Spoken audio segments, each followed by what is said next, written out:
हो रात दिया बूता के पिया क्या क्या किया। दोस्तों वही किया जो आजकल पवन सिंह खेसारी लाल के साथ कर रहे हैं। तो दोस्तों आप लोग अपने पेटी का कुर्सी बांध लीजिए, सॉरी मेरा मतलब है कि कुर्सी का पेटी बांध लीजिए, क्योंकि हम आपके लिए लेके आए फिर से एक बार तगड़ा तगड़ा खबर। दोस्तों एक बार फिर से बात करते हैं खेसारी लाल और पवन सिंह के झगड़े के बारे में। दोस्तों पवन सिंह और खेसारी लाल यादव के बीच फिर से महाभारत स्टार्ट हो गया है। तो दोस्तों आप लोग महाभारत देखने के लिए स्टार्ट हो जाइए। लेकिन दोस्तों यह महाभारत हुआ कैसे, किसके वजह से हुआ, कब हुआ, सब हम आज की इस वीडियो में जानेंगे। लेकिन दोस्तों इससे पहले अगर आप लोग मेरे चैनल पर नए हैं तो आप लोग मेरे चैनल को कर लीजिए सब्सक्राइब, क्योंकि दोस्तों हम अपने चैनल पर इसी तरह का नया नया खबर लाते रहते हैं। तो आप लोग इसीलिए कर लीजिए मेरे चैनल को सब्सक्राइब। दोस्तों हाल फिलहाल पवन सिंह शुभांकर मिश्रा जी को एक इंटरव्यू दिए हैं, जिसमें दोस्तों पवन सिंह ने खेसारी लाल यादव के बारे में बहुत कुछ गलत बोला है और बहुत कुछ झूठ बोला है। दोस्तों पवन सिंह ने बोला है कि मैं खेसारी लाल यादव को मित्र नहीं मानता हूं और मेरा कंपटीटर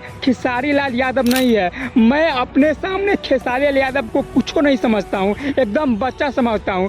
दोस्तों यही सब विवाद के कारण है। और दोस्तों एक बार फिर से खेसारी लाल लाइव आएंगे और फिर से एक बार पवन सिंह को धक्के रेल लेंगे। अब दोस्तों यहीं से हो जाएगा महाभारत स्टार्ट। और दोस्तों जिस प्रकार से महाभारत स्टार्ट होगा तो पूरा जनता, पूरा भोजपुरी इंडस्ट्री में जितने लोग हैं सब मजा लेंगे, क्योंकि दोस्तों दोनों के पास कुछ काम है नहीं, दोनों आते हैं लाइव और एक दूसरे को रेलते रहते हैं। तो आप सभी अपने कुर्सी का पेटी बांध लीजिएगा और एकदम कस के भरपूर एंजॉय लीजिएगा।